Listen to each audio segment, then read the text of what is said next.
Ајде.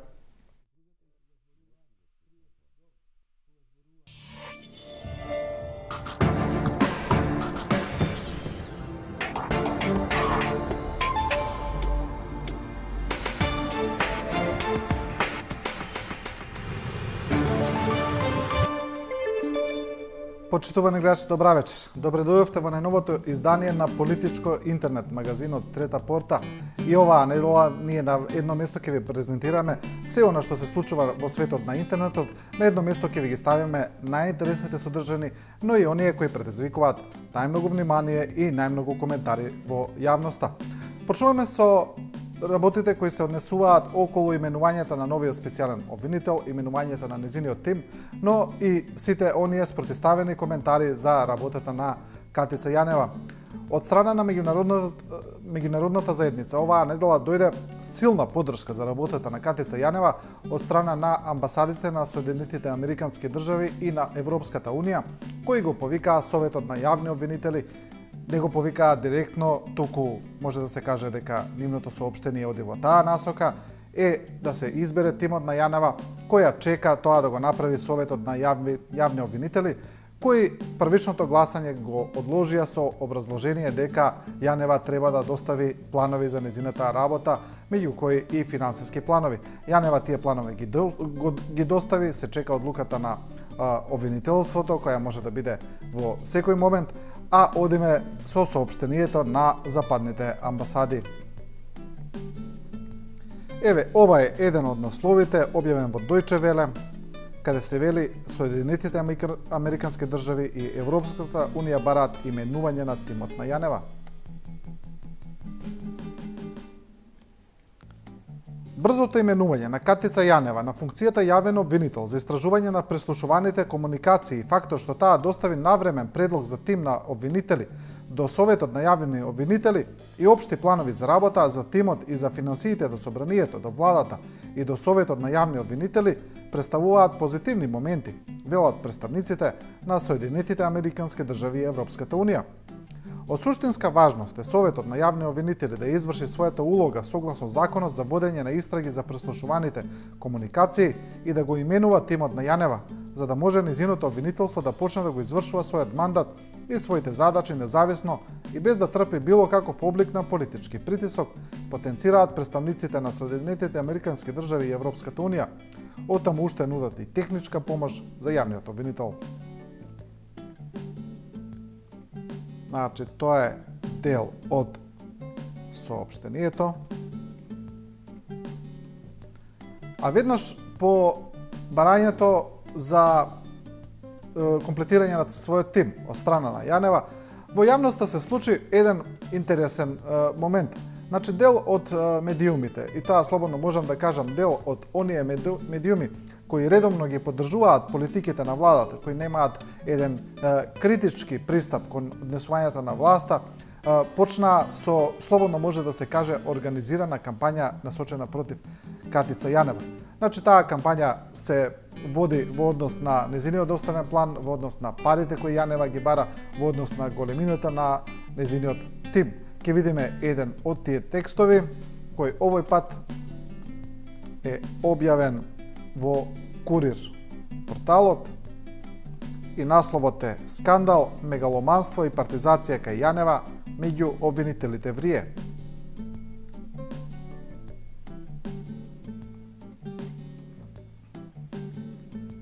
Сега Курир го пренесува порталот Прес 24. Вели, Прес 24 ексклузивно имаше можност да дојде до допир со општиот работен план, персоналниот план и финансискиот план кој го има изготвено Катица Јанева, каде што се забележува благо кажано скандалозни побарувања и потреби кои таа ги наведува.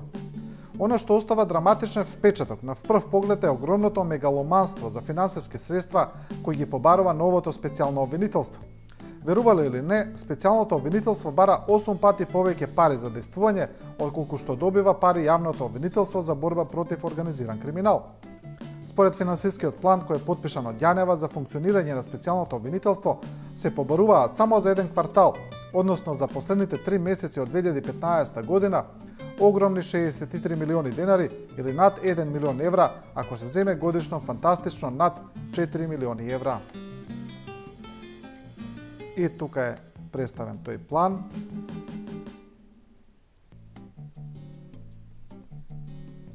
И сега дел од медиумите и дел од познавачите кажаа дека овој план кој е објавен од страна на Прес 24 и подосна реобјавен од други медиуми може да дојде од неколку насоки, но најверојатно е дека тој план дошол од онаа институција која го добила планот на спроведување, а тоа е Советот на јавни обвинители, иако тој план можело да дојде и од други насоки секаде каде што е доставен до сите институции. Одиме со реакции на оваа појава, како што кажав, на овој еден организиран напад врз Катица Јанева, која сега е објавена на порталот Либертас. И насловот е "Паниката продолжува, провладените дневник и вечер удрија по Соединетите Американски држави и Европската Унија". Тука на фотографијата е ставена Катица Јанева.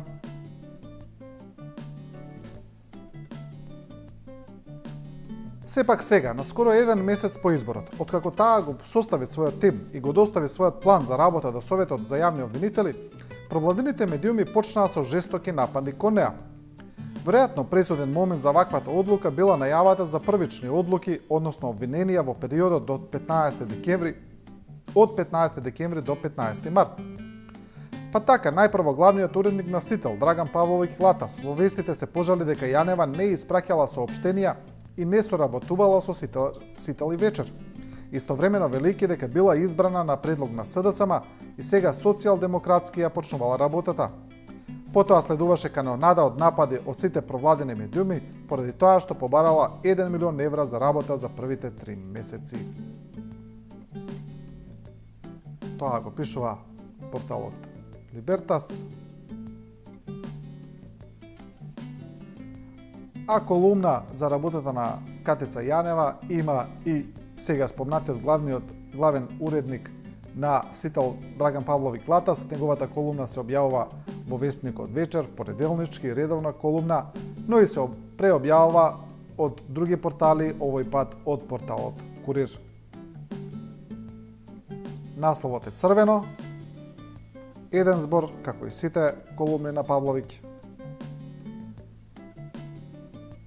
И оваа колумна се однесува на повеќе работи, на политиката, на опозицијата, на неговите видувања за случувањата во Македонија, а еве го и делот за Катица Јанева. Ја извадија Катица од никаде и ја наградија со функција, како и Заев. Сега тие им се должни на амбасадорите за таа награда и треба да одработат, а ние да платиме. Како што ја ценат Геровски и Калаџиев со капацитет кој не надминува обвинител за кражба на кокошки во Удово или кршење чаши во казино Аполон. И не помина многу време за дилеми. Уште на старт Катица донесена од никаде се соживеа со улогата на амбасадорски измеќар, на кој во Македонија никој ништо не му може и побара вработување за дури 124 луѓе и буџет од 4 милиони евра годишно. Бара 30 бодигарди да ја чуваат.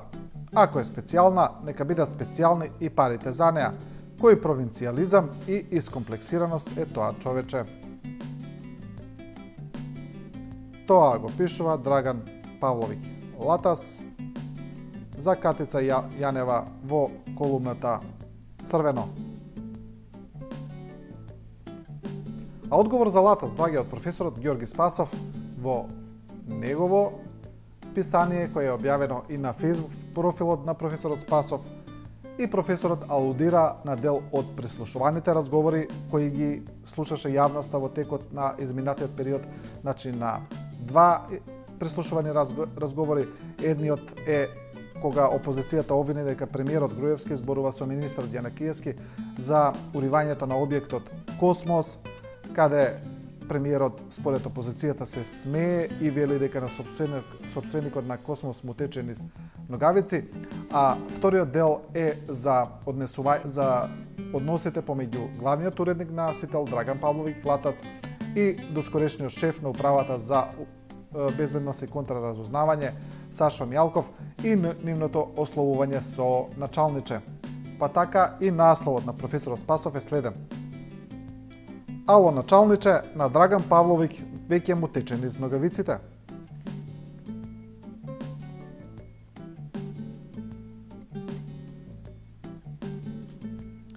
Павловиќ е особено вознемирен од планот на специјалната јавна обвинителка да ги процесуира индициите за сторените кривични дела пред одржувањето на изборите.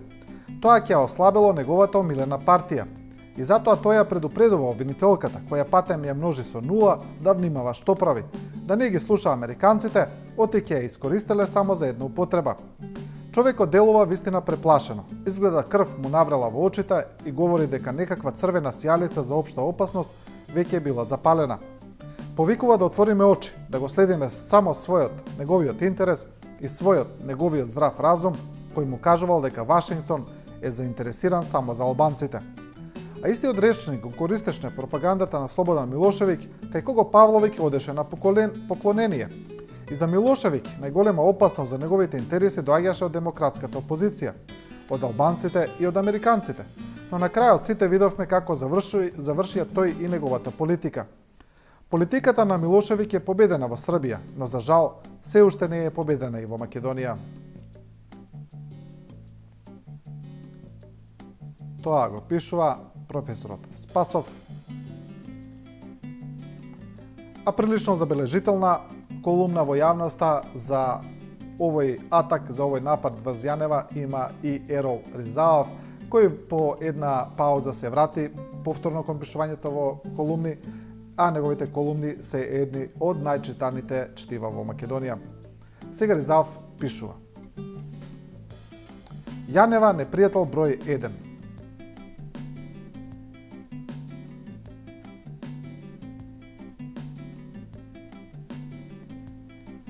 Една друга математика вели дека првите 3-4 месеци од работата на специјалниот обвинителски тим и стотината советници и истражители вклучени во истрагата ќе чинат колку 2 гондоли во панорамското тркало над Скопската некропола, или помалку од фамозниот Мерцедес скриен во гаражите на владата, или колку 3-4 споменици излеани во леарниците на Фиренце. Она што беше трагикомично во нападите против обвинителката Јанева е дилетантскиот пристап диригиран до медиумите од штабот на ВМРО-ДПМН. Некој смртно исплашен ги испратил директивите со истите клучни зборови до сите ВМРО-вски телевизии и портали. Од вчера, според јачината на нападот и изедначувањето на Јанева со Гадафи, таа е прогласена за непријател број 1 на врхушката на власт и на ВМРО-ДПМН. На незиниот тим од нас 100 стручни лице и требаат 30 телохранители во текот на 24 часа, а на Груевски му требаат 30 луѓе и 5-6 автомобили, джипови и мотоцикли да го обезбедуваат само кога оди на работа.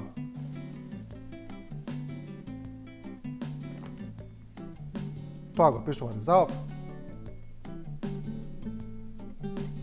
во колумната Јанева непријател број 1. Продолжуваме уште со реакции. Сега се селиме на полето на Facebook. Еве еден Facebook корисник, Мартин Стојковски, вели, значи тој реагира на надпис кој е објавен во вечер.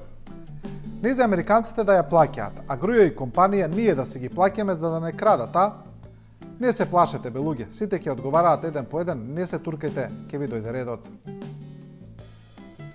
Значи тоа е текстот на Стојковски. И овој блог за Катица Јанева ќе го завршиме со уште еден коментар на Владимир Милчин, исто така на Facebook, кој вели: пискотници се слушаат од вечната ни власт, и тој ги коментира истите написи кои се објавени во дел од дневните вестници.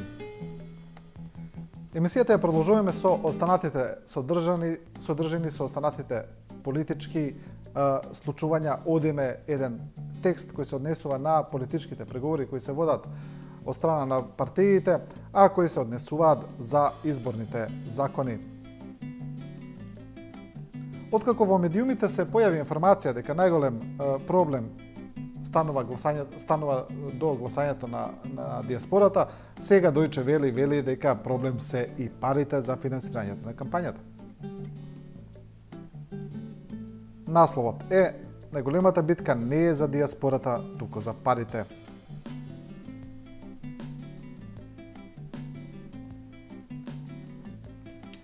Според извори од работната група, владеачката ВМРО-ДПМН била подготвена да прифати какво било решение за гласањето на диаспората, само да не се смени сегашниот изборен модел. Сепак оваа партија наводно најмногу реагирала на решенијата што се однесуваат на тоа колку пари ќе може да се потрошат за изборите, според кои било предвидено драматично намалување на сумите дозволени досега, односно нивно преполовување. Постоела интенција и на нивно уште подрастично кратење со цел да се испочитува принципот на еднаквост на партиските субјекти во пристапот во кампањата. При тоа статистиката ставена на маса покажала дека ВМРО-ДПМН на последните избори потрошила 48,7 денари по гласач, ДОИ 20,3, СДСМ 6,75, а ДПА 0,0003 денари. Од ВМРО-ДПМН демантираа дека имало каква било расправа за трошоците во кампањата, за тоа прашање уште пред една недела имаше согласност со сите партии. Договорено е наместо досегашната сума од 180 денари, секоја партија да може да потроши 110 денари по гласач, изјави Илија Димовски, координатор на пратеничката група на ВМРО-ДПМН. Тоа е текстот на Дојче Веле. А на интернетот оваа недела се отвори уште една виртуелна битка, а таа е поврзана со посетата на претседателот на СДСМ Зоран Заев на Израел. Таму претседателот на СДСМ се сретнува со претседателот на Израел, со министерот за надворешни работи, со вработени со раководители во израелската тајна служба Мосад, и за ова исто така сега има спротиставени мислења и коментари. Први да видиме една од оние општи вести. Таа вели: Заев во посета на Израел, на средби со претседателот, министри, бизнисмени. Заев ќе има средба со претседателот на Израел, Реувен Ривлин, во претседателската резиденција, се разбира ова веќе се случи. По средбата со претседателот на Израел, Заев ќе има состанок со представници на израелската бизнис заедница. Во вторник 13 октомври претседателот ќе има средби со високи владени представници на Израел. Заев ќе се сретне со вице-премиерот на Израел Силван Шалом и со министерот за инфраструктура, енергетика и води Јувал Стеинц. Значи, ова е една информација која е објавена изминатата недела, значи пред сите овие средби кои веќе се случија нормално. А дел од медиумите велат дека Заев не патувал во Израел на никаква државничка посета, туку тоа било обична туристичка посета. Па така, еве, порталот Прес 24 пренесува анализа на порталот Република, каде се вели: Република, Заев фатен во лага во Израел како турист или на сослушување во Мосад.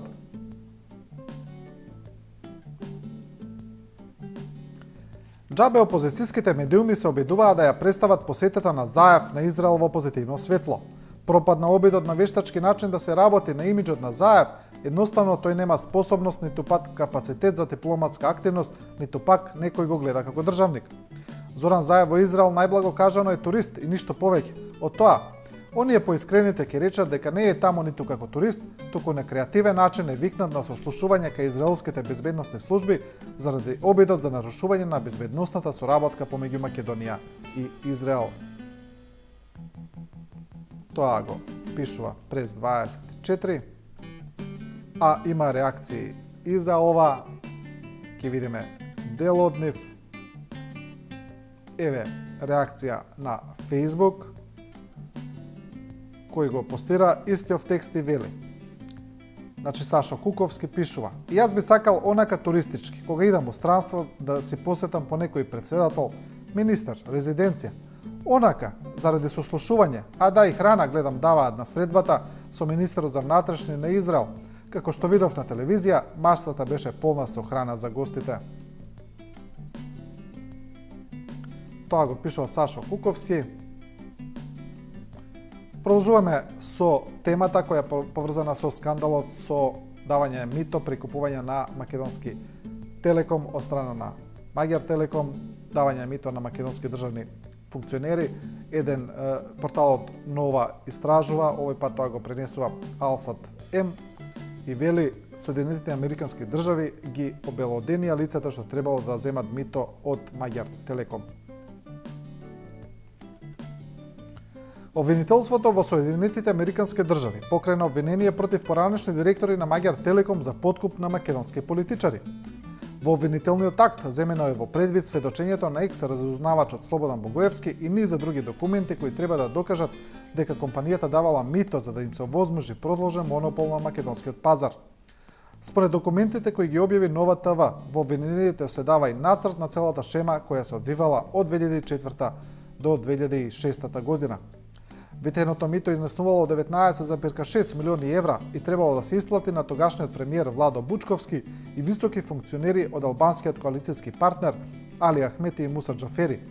Обвинетите платиле приближно 4,875.000 евра, 4.875.000 евра од ветената сума на подкуп пред шемата да биде откриена во 2006 година, се вели во обвинението.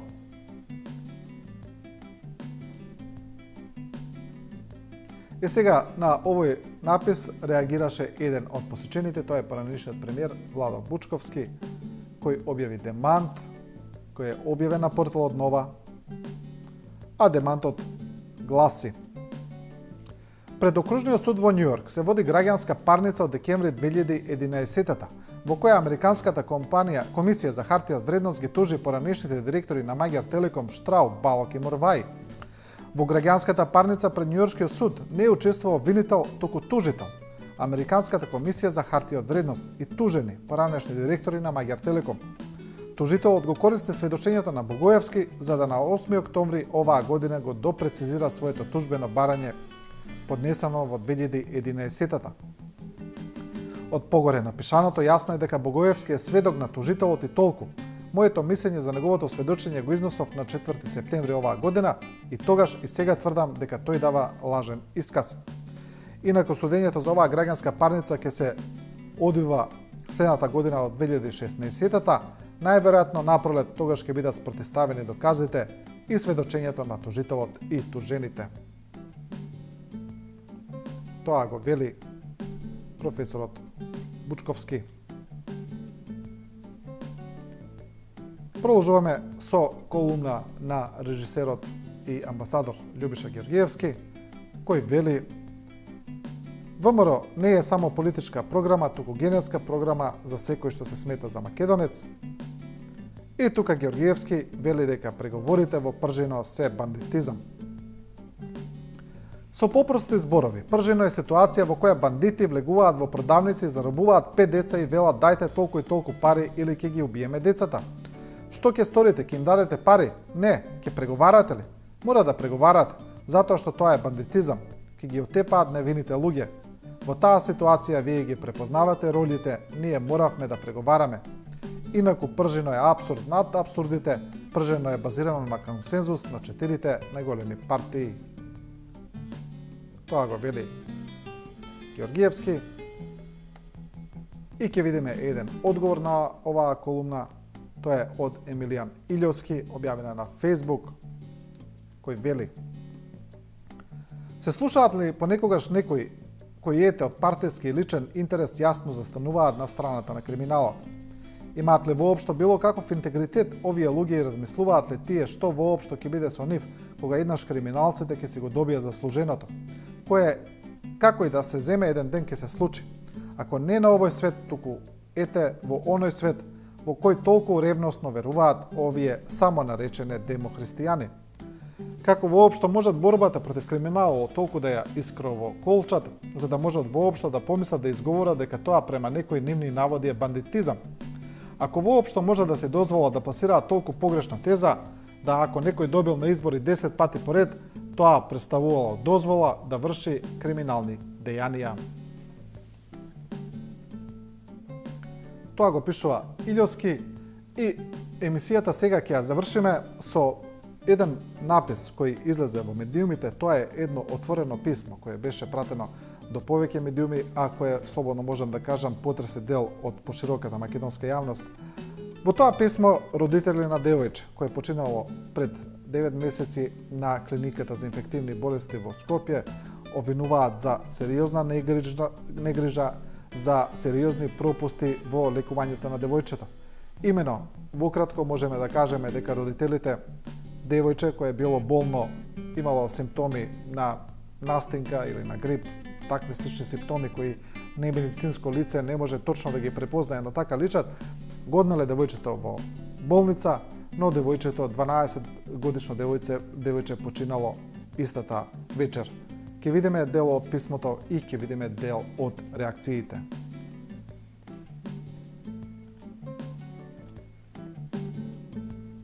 Еве, ова е еден од насловите кој беше објавен во медиумите. Во болница ја однесовме на нозе, за неколку часа ни ја вратија во мртовечница.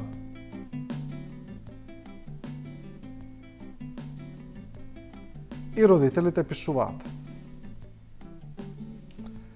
Нема зборови со кои би се опишала болката, тагата и се она што доживеа еден родител кога ќе се соочи со најстрашната работа на светот. Загуба на најмилото. Нема зборови со кои би се опишал шокот кога ќе ви соопшта дека детето ви починало само за неколку часа, откако за прв пат сте го однеле да прими инфузија. Пострашно и од најстрашното, тешко да дојдете при себе. Замислете, имате прекрасно, здраво дете кое во животот само неколку пати било настинато, кој освен кај матичниот нема отидено кај друг доктор. Дете чија здравствена книжка е речиси празна. Само неколку рецепти за антибиотик и тоа е се. Имате дете кое во последните 5 години воопшто немало потреба од доктор и потоа од обична вироза само за неколку часа и тоа не во некоја рурална амбуланта, туку во една врвна здравствена институција, универзитетска клиника во наводници, му се случува смрт. Вистински шок за нас, но и за сите оние кои ја слушнаа нашата трагедија. Значи, тоа е дел од тоа потресно писмо, кое е прилично долго, затоа го прочитавме овој пасос, кој во суштина на кратко кажува што се случило. И еве, тука има доста коментари објавени тука под овој текст, ќе видиме некои. Еден од читателите вели: да ви шокира вас гром од ведро небо да даде Господ. Значи, тука има збори за лекарите во бели мантели. Срам да вие што се нарекувате доктори и се останато.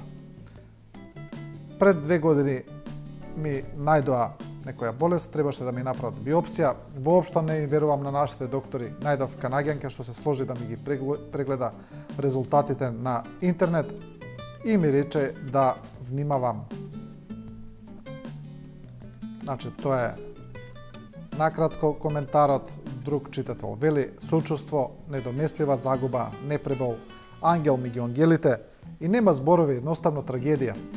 Срамна вистина со која се соочуваме секој ден. Негрижа, нестручни, купени дипломи, без грам човечко.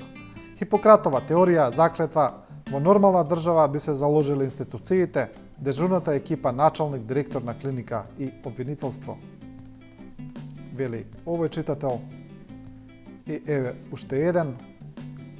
Едно големо сочувство до родителите на покојната девојка Ана Марија, околу незнаењето на лекарите и невоспоставувањето на точната дијагноза, многу и не ме чуди, зашто денес по болниците вработено на специјалистички места еден куп општи лекари без еден ден специјализација. Повелете само во болницата во Прилеп да ги видите колку ги имаме.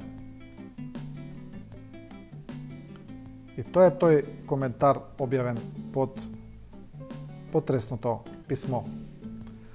Почитувани со оваа содржина, ја завршуваме оваа трета порта. Емисијата следете секоја среда во 19 часот и 15 минути. Ние ќе работиме и оваа недела, ќе ви подготвиме нови материјали. До тогаш не го заборавајте и мотото на трета порта, дека ние не ви кажуваме како да размислувате, туку ви ја прикажуваме големата слика. Останете и со програмата на 24 вести.